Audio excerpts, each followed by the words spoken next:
Good morning, students. I am Sheetal Dholi from Gokhale Education Society, HL High School English Medium, Oza Township. I am going to post videos of Maharashtra State Board English Medium for Mathematics Part 2, Standard 9. Students, basic concept in geometry. Already I explained the coordinates of points and distance, betweenness, some geometrical concepts like line segment, ray, congruent segment, midpoint, comparison of segment, etc.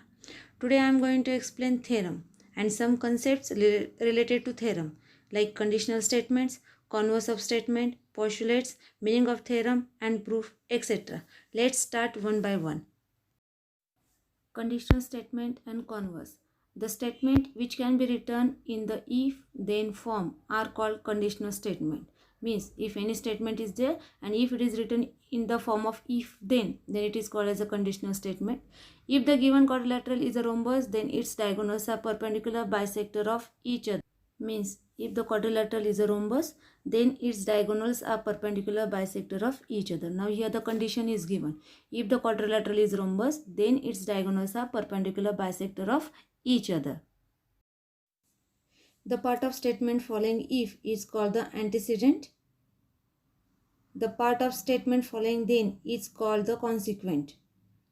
For example, if the given quadrilateral is a rhombus, then its diagonals are perpendicular bisector of each other. Here, the part after if is called the antecedent and the part after then is called the consequent. For example, the given quadrilateral is a rhombus is antecedent, diagonals are perpendicular bisector of each other are called as a consequent. Converse, if the antecedent and consequent in a given conditional statements are interchanged, the resulting statement is called the converse of the given statement.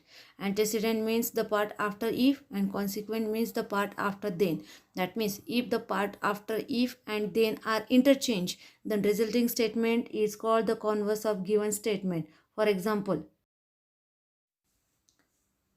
conditional statement is if a quadrilateral is a rhombus, then its diagonals are perpendicular bisector of each other. Now see the statement after if and then. If we are interchanged, then we get the converse of it. That means if the diagonal of quadrilaterals are perpendicular bisector of each other, then it is a rhombus. Now this is the converse statement of that conditional statement. Students, we have studied many properties of angles, triangles and quadrilaterals through activities. In this standard, we are going to look at the subject of geometry with a different point of view, which was organized by the Greek mathematician Euclid. Euclid took for granted some self-evident geometrical statements which were accepted by all, are called as postulates. Some of the Euclid's postulates are given here.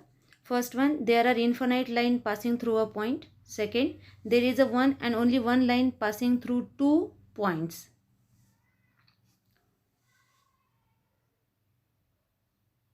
Third one, a circle of given radius can be drawn taking any points as its center.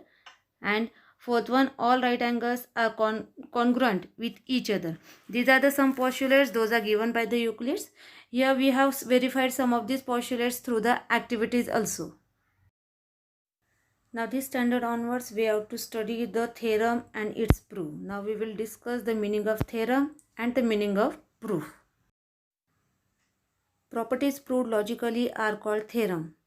The logical argument to prove a theorem is called its proof. A property is supposed to be true if it can be proved logically, then it is called as a theorem. And the logical arguments made to prove a theorem is called its proof.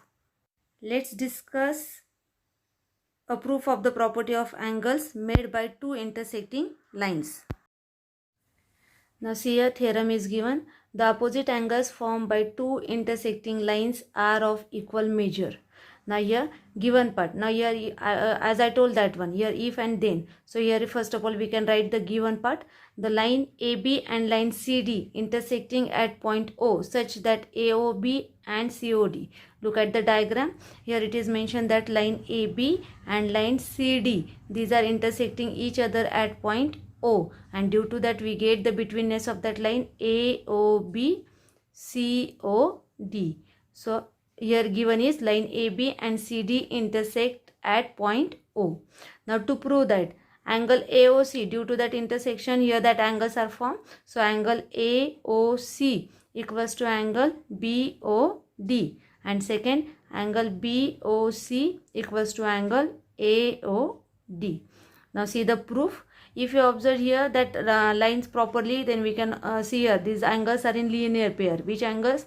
Angle AOC plus angle BOC. These angles are in linear pair, and the measure of linear pair is 180 degree. So here angle AOC plus angle BOC equals to 180 degree. This is our first statement. Similarly, angle BOC plus angle BOD equals to 180 degree. These angles are also in linear pair. See here, angle BOC and angle BOD. These two angles are also in linear pair. So here this is our second statement. Now if you observe the first and second statement, the right side of that statements are same, that 180 degree, 180 degree. So we equate the left hand side. After equating the left hand side, we get angle AOC plus angle BOC equals to angle BOC plus angle BOD. Now here in both sides, one angle is common over there, that is angle BOC. So we cancel that angle, and then what is remaining? Angle AOC equals to angle BOD. Okay. Similarly, we can prove that angle BOC equals to angle AOD.